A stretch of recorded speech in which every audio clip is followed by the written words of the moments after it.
जीवन बगिया ऐसी उलझी, फूल उगे कम, कांटे ज्यादा, सिमटा जीवन। डूबी सांसें, आना है तो अब भी आ जा। यदि आपने अभी तक अंतिम अध्याय न देखा हो तो अंतिम अध्याय देखें, और यदि आप समझ सकें तो इस अध्याय को देखें।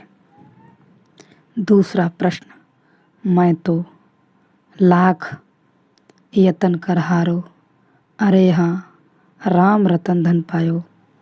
पूछा है अजीत सरस्वती ने, ऐसा ही है आदमी का यतन कुछ काम नहीं आता, अंततः तो प्रभु कृपा ही काम आती है।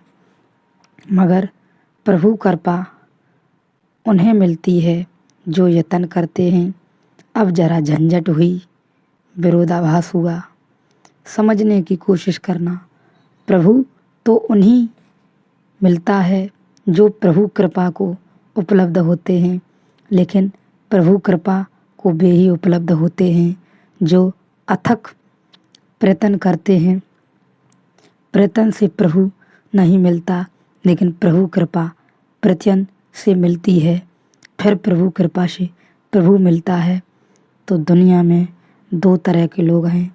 एक तो वे हैं जो कहते हैं हम अपने प्रयत्न से ही पार कर रहेंगे, हम तुझसे प्रसाद नहीं मांगते। ये बड़े अहंकारी लोग हैं। ये कहते हैं हम तो खुद ही पार कर रहेंगे, हम मांगेंगे नहीं, हम मांगने वालों में नहीं, हम भिखमंगे नहीं हैं, हम तो छीन झपट कर लेंगे। ये तो ईश्वर पर आक्रमण करने वाले लोग हैं। ये तो बैंड बाजा लेकर और मसाले लेकर और हमला करते हैं। ये तो छुरे भाले लेकर ईश्वर पर जाते हैं।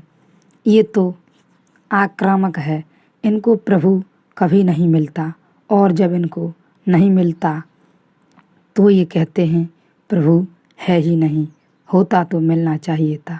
यही तो विज्ञान की चेष्टा है। विज्ञान आक्रामक है, बलात्कारी है, जबरदस्ती जीवन के रहस्य को खोल देना चाहता है। जैसे कोई किसी फूल की कली को जबरदस्ती खोल दे, सब खो जाता है। जब जबरदस्ती खोल देने में फूल का सौंदर्य ही नष्ट हो जाता है। यह जीवन का रहस्य जब अपने से खुलता है, जब तुम प्रतीक्षा करते हो, मौन प्रार्थना करते हो, शांत भाव से बैठते हो और प्रभु को एक मौका देते हो कि खुले।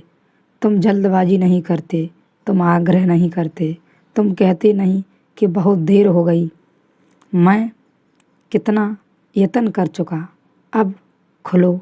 तुम कोई शर्त नहीं बांधते, तुम कोई सौदा नहीं करते, तुम कहते हो जब तुम्हारी मर्जी हो खुलना, मैं राजी हूँ, मैं तैयार हूँ। तुम मुझे पाओगे मौजूद, इस जन्म में तो इस जन्म में, अगले जन्म में तो अगले जन्म में।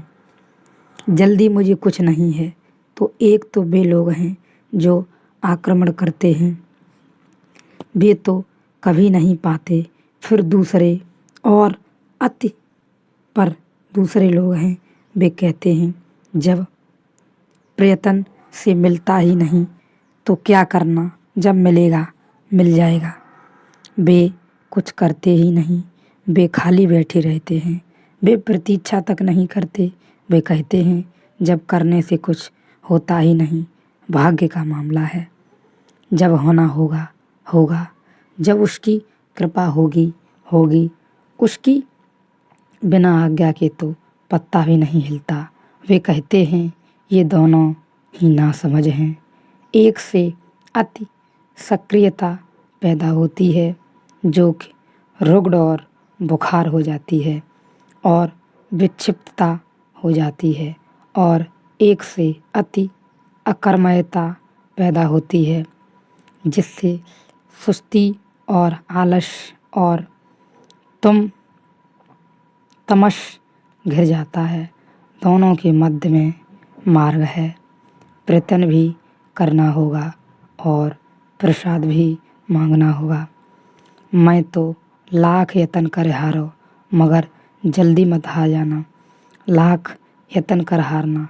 कुछ लोग ऐसे हैं कि यत्न तो करते नहीं, बैठे हैं तो हारे ही नहीं।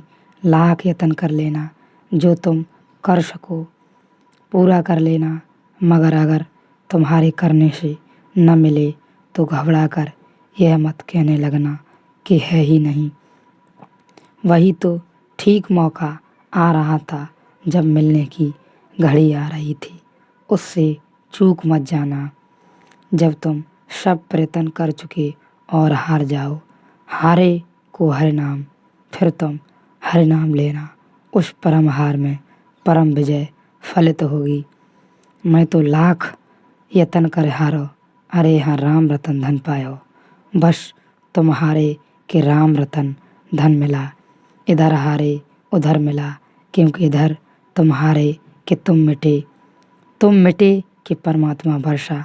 तुम्हारी मिटने की ही देर थी, लेकिन बिना यत्न किए तुम मिट न सकोगे। यह विरोधाभासी लगता है, इसलिए मेरे वक्तव्य विरोधाभासी लगते हैं, पैराडॉक्सिल लगते हैं। ऐसा ही समझो कि कोई आदमी मेरे पास आता है, वह कहता है रात मुझे नींद नहीं आती, अनिद्रा से परेशान हूँ, दवाइयाँ भी काम नहीं देती, अब मैं क्या करूँ। उसको मैं कहता हूँ तुम ऐसा करो कि शाम को 5-6 मील का चक्कर लगाओ। वह कहता है आप क्या कह रहे हैं, ऐसे ही तो नींद नहीं आती, और 4-5 मील का चक्कर लगाऊंगा तो फिर रात भर नींद ना आएगी। मैं उससे कहता हूँ तुम फिक्र मत करो, तुम 4-5 मील का चक्कर लगाओ। नींद के लिए जो सबसे ज़रूरी बात है, हार जाना, थक जाना।